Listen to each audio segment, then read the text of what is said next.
What an eventful 24 hours it's been at this football club. We're getting closer to capturing players, but every time times are looking good, reality seems to have the last laugh with us as we discuss the devastating news surrounding Levi Colwill's ACL, and I'll be talking about potential centre-back replacements and alternatives to make up for his loss. So there's a lot to get through today, my friends, but very quickly, with the new season starting very soon, our first pre-season game today against Leverkusen. If you guys are waiting to cop anything in terms of home kits, training gear, or any items, I'd appreciate if you guys use my affiliate link in the card above or description, and if you do so, you help the channel out. But I can also help you out by offering you a 10% discount if you use Nini10 at checkout. So I hope you guys find something you like, and let's discuss today's latest reports. Now, we have some quick updates surrounding Xavi Simons. At the moment, the player is desperate to sign for us. Personal terms have been agreed upon. This is not new information. This actually came out a few days prior, but there is still a stall around this deal, and essentially we still haven't presented any offer yet to RB Leipzig. Now, Simons is growing a bit frustrated right now. It's getting to a point where he may take part in RB Leipzig's next upcoming pre-season game against Lens because he needs to play, he needs to get sharp, he has to get his fitness on point. That makes a lot of sense, but we are still in the same situation we found ourselves in before. We need to sell players first. We need to ensure some guys have gone. You're looking at Nicolas Jackson, you're looking at Christo and Kunku, Renato Vega, a few other of these players right now. And I guess for us, if we decide to buy Simons now, I guess we potentially undermined our negotiating position when it comes to selling either one of the remaining players. Fair enough, I guess, but it seems like we have to wait a little bit more for Xavi Simons. I'm hoping we get this done before the season starts. I feel like he has to be here now. Pre-season's already affected as it is due to the Club World Cup, and I don't know, I was kind of hoping that he would be maybe presented in front of the fans in one of these pre-season games at home, right? That won't be the case anymore. That won't be the reality, but I just feel like it's not dragging on. But I'm hoping that we can negotiate some moves for players now. If you have to drop the price a little bit, I'm sorry, Nicolas Jackson, I get the fact that he, was only signed for like 37 million. We want double that money, right? It seems quite fair. But I guess we have to respect the fact that we do have maybe profit and sustainability rules we have to abide by, FFP, and we need to bring in the right amount of money, right, to safeguard ourselves and our new signings to be registered for the CL squad. So listen, at least you know that Simons' terms has been agreed upon right now. It's just presenting an offer to RB Leipzig. Hopefully that comes real soon. So that's the latest update surrounding him. But let's discuss now one of the big stories developing this morning, my friends. And we talk Alejandro Garnacho, because Romano has confirmed the news this morning, my friends. We have reached personal terms and agreements with Alejandro Garnacho. The guy has been desperate to sign for us ever since he found out about our interest back in January. That has not changed, and he's remained adamant that he is not leaving Man United for any other club unless it is Chelsea FC. So we are getting closer to capturing our man, and I guess the timing of this news makes a lot of sense considering United have found an agreement now for Benjamin Sesko up to the tune of 85 million euros. So that is a lot of money on their hands. The only stumbling block that we're facing at the moment is that United have told themselves for some reason that they want 50 million to depart with Garnacho, a player that is kind of being deemed surplus the requirements, who has fallen out with the manager, who has no long-term future at Man United. United have already splashed around 200 million buying a brand new revamped attack, but essentially United see it like this. They feel that with other wingers in the market going for a similar amount of money, Garnacho should be in that same bracket, and they used Noni Madueke as the prime example actually in terms of the amount of money they want to receive. If he's going for 50 million, they need 50 M's for Garnacho. I feel like they're being ambitious. I feel like maybe their strategy is they're starting high And whatever we reduce the negotiations down to, as long as it's more than £30 million, they'll be happy with that. If United want 50, if we don't want to pay more than 30 million, is it looking like maybe 40 million is the fair balance that gets this deal over the line? Is that too much to ask for? You know, I'd be surprised, to be fair with you. I do think that it's probably fair price for someone who is still 21 years old, has like over 100 appearances already at a young age, has a lot of potential and talent and promise. I think 40 million isn't the craziest amount of money, especially if you can maybe receive that from Nkunku's sale and you're essentially reinvesting that straight back into a Garnacho. Still though, some of you guys might be thinking, Needy, with the news surrounding Levi Colwill, is it the most responsible thing right now to sign 2 attacking players when we're already pretty stacked in those areas? Should we not maybe divest away from signing both and maybe commit to just signing one for the sake of balance in the squad, right? I think they're fair discussions. I think they're definitely fair talking points. I don't think the club see things that way though. I think for them, they think that the fact that you can buy Garnacho at this price right now with his age potential and the need to have more reinforcement down that left wing, I think they see him as the guy to be making moves for and targeting right now. So I guess we have to be patient now, watch your space. But is it starting to feel like maybe you might see Garnacho at Chelsea first before you even see Xavi Simons right now? Because Leipzig are still adamant they want 70 million euros for his services, right? They don't want nothing less. And that's not crazy. It's around like 58-60 million pounds. You know, there was a rumor that suggested that we were set to agree that. But I guess if we are going to do that, we need to ensure the guarantees of some sales first. Now, United clearly won't be targeting either one of Nkunku or Nicolas Jackson anymore. But at the same time, now that Seshko's here, and if they have any more ambitions now to reinvest into signing that midfield player, there has been links around Hoymond, Sporting Lisbon. We've seen the Carlos Baleba inquiries these last few days. They can't afford that, especially when they have no UCL, when they have FFP regulations to abide by. That's the reality, right? So in my opinion, I feel like maybe they've shown their hand a bit because they've been forced to, because with Newcastle really fighting for Seshko's services. They had to buy him straight away. So I just can't see us paying the 50 million for his services, knowing that this is pure profit, baby, for Man United to reinvest into more needed players in their squad right now. So share your thoughts and opinions on the story, you guys. Is Alejandro Garnacho someone that you're softening up to? I've asked this before, but I think the reality we have to accept is that it seems like this guy is set to come here and set to sign for us now. So let's now move on to discussing the devastating news. Man, and we talk Levi Colwill because, bro, I'll be honest with you, I watched that new horror film Weapons yesterday. I get out the cinema, you know, I'm just browsing on Twitter as I do before I go to bed. And bro, yeah, I felt like it was a horror show come to life, man. I was in disbelief. Like, honestly, my I can't recreate it because I look like an absolute idiot. But I did have one hand in my head, like, like, am I actually reading this right now? But yes, Levi Colwill unfortunately has suffered an ACL injury in a Monday training session. Is this an immediate sign that, you know, we're seeing the first casualties of burnout potentially? It's been a very, you know, rigorous, difficult, demanding last season, right? These lot have barely had any break. You'd imagine they're still looking after themselves during their off season, which was only like 2.5, 3 weeks, right? And I can't believe straight back in the first sesh, reports revealed that he felt something near the end, and scans revealed it was his ACL. Oh.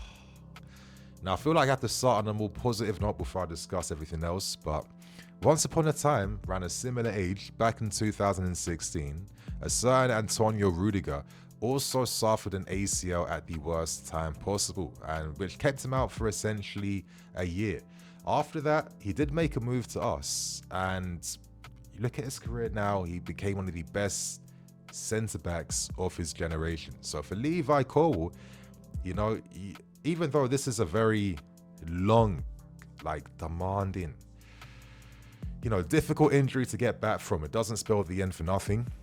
And you can get back stronger, you can be better, and you can still fulfill your potential. But I guess in the case of Levi, this injury comes at the wrong time. This was a guy that was really flipping blossoming at this club, and I'll talk about that later on. But the fact that he won't be taking part in the Champions League, the fact that this is coming in the most pivotal season before the World Cup starts next summer, it's crazy, man. It is a shame. It is a shame.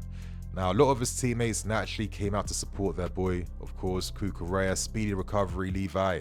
Xavi Simons, of course, showing his faith and respect for him as well. Romeo Lavia, Malo Gusto. Of course, I'm sure the squad's all feeling it. This is a guy who's a crucial part of the team, right? And has been a crucial player for us. Maresca himself said it right. A lot of the good things we did last season came from having a Levi Colwill. So, man, the timing of this, the misfortune of this, I really can't just put to words just how much I feel for the kids. How frustrated I feel as well, man. He was flipping emerging at the best possible time, right? And now it goes back to questions now around what do we do before this window ends? Are we forced to turn back into the market right now? Are we forced to go back in right now to sign an adequate replacement? Is that what you guys want to see in the comments? Tell me how you're feeling right now. Is this what we have to do?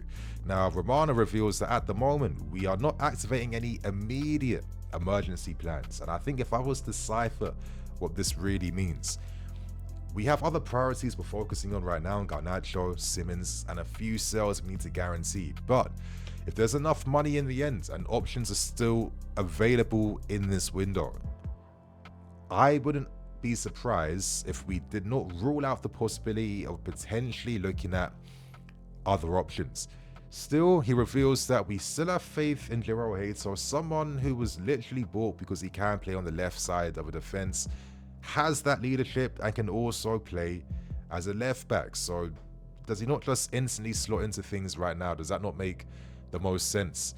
You can't just buy your way out of issues all the time. I think sometimes, man, the beauty of this game is, how you manage adversity. The ingenuity that you show in these moments. It can't just be about buying your way out of any situation and playing, I don't know, the sport's never been about just how you perform at your very best, right? But assessing the squad very quickly. We know that Badiashile comes back early September, and apologies in my predicted lineup video. I knew this guy was out, but because I was so focused on Colwill not taking part in the game, in my head, I just had it stuck in that this could be good for Badiashile, and then my brain stopped working. But, if I'm Badia, maybe I'm working even harder now to ensure I come back as fit as I possibly can, because this could be a good breakthrough for you. You might think I'm sounding harsh, man, but that's just the reality of this game. That's how it goes. We can't be insecure about that. Of course, Tosin will get a lot more game time. Could that be something that leads to him possibly getting an England spot if he continues to play for us? Because, that middle part of the back three, which is the, when we kind of shift into our build-up phase, that middle spot can still be filled by quite a few players, most notably in Tosin. Xavi Simons, of course, has proven to be a continental European class defender. Great performance against PSG. He'll be relied upon even more right now. For Fana, he won't be taking part today, but Maresca did say that he has a big possibility to be back in time for Crystal Palace. This will be a massive season for himself. Obviously, James and Gusto, your Cucurella, they can fulfill that left-sided, right-sided centre-back role. And at the same time, we also possess excellent young talents. Should we not be turning towards them to give opportunities? You're looking at Josh Achimpong. We gave this guy big money. We've rejected a lot of offers for him and his sale. Maresca had a lot of praise for him. This could be a moment for the kid right now. He got a lot of decent minutes last season. Can he build from that? Can he get those opportunities? Hopefully he does. And do we possibly consider loaning out Anselmino? I've said this a million times, but everything I've heard around this guy is that he has impressed and has the respect of people. It's only believed that he should play now because he missed out like a lot of last season to injuries that were like muscular related more than like anything too serious. And it was deemed that a loan move would be best for him in terms of just getting more minutes now. Now a spot's opened up, do we just turn to keeping someone who has a left foot, has a right foot, and does have those progressive qualities that we need in the squad? What's your thoughts and opinions on that? In my opinion, as I said, I would just keep with what we have right now. You know, even guys like Anselmino, who's 20 years old, he's not 18 years old, he's 6'1". Like, why are you buying these guys for big money? They're not feeling like when the moment is there to use them and need them, you're not going to do that. I don't actually like that. You know, Action Pong, Anselmino, and what we have for Farners now back now, you know, Hato's here as well.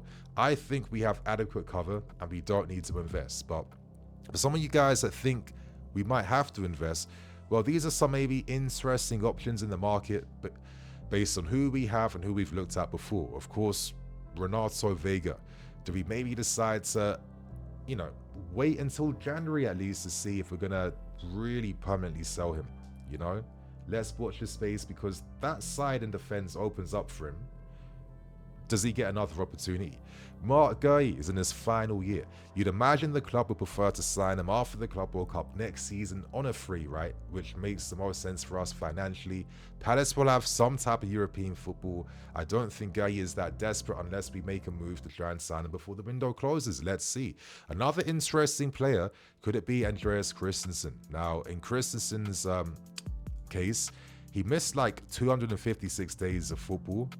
He had a combination of injuries. He had a calf injury, an Achilles injury, which then led into a calf injury. But he has been really respected at Barca, has been a top player, but due to Barca's financial demands, they aren't looking to offer him a contract extension, which means that next year he's available on a free.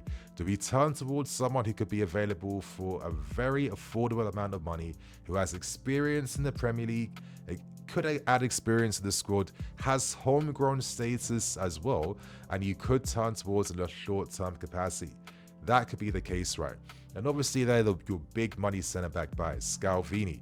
Reports that Atalanta won around 60 million euros, around 50 million pounds. Arujo from Benfica, a long-term target. David Luiz's passing ability, progressive abilities carrying out from the back. But you kind of feel like we have a lot of those options stacked now already, right?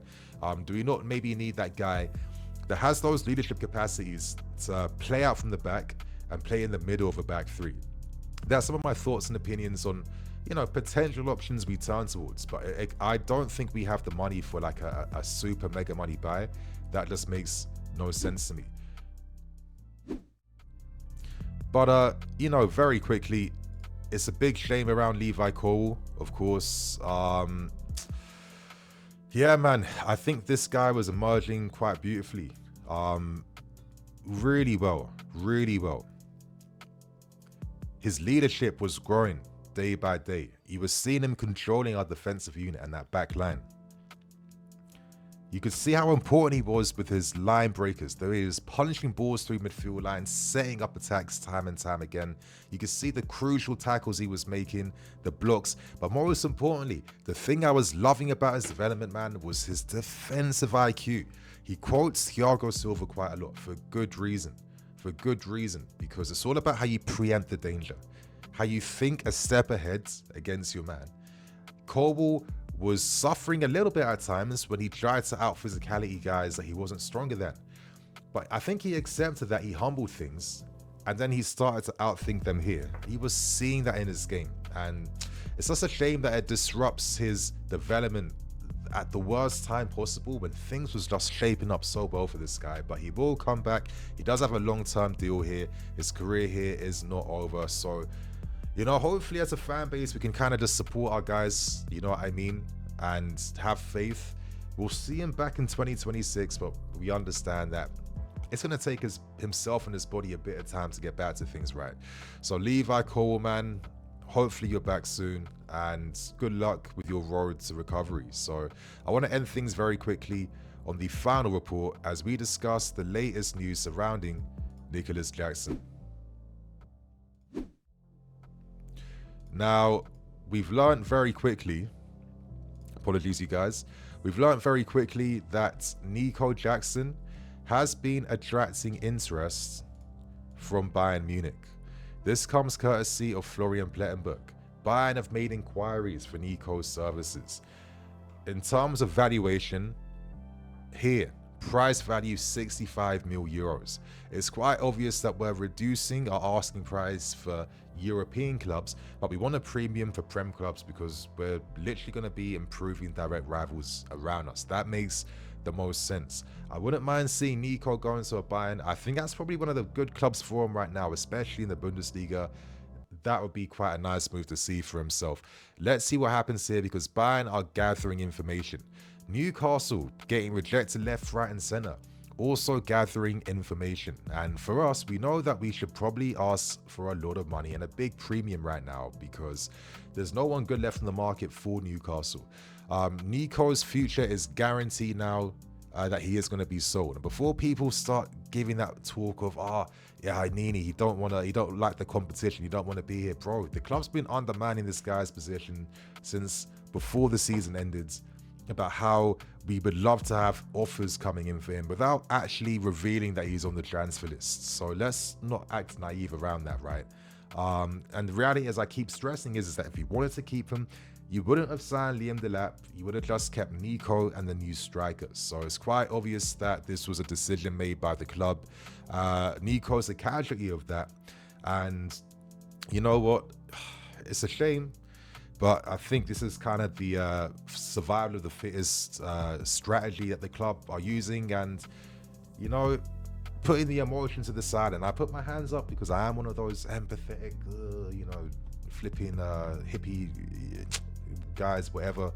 But, you know, putting that to the side and seeing it for what it is, I think we're starting to see some emergent signs that even though it looks ruthless, it might be working and actually can take us there. So my friends, that's all the reports today. Share your thoughts and opinions, get involved in these stories.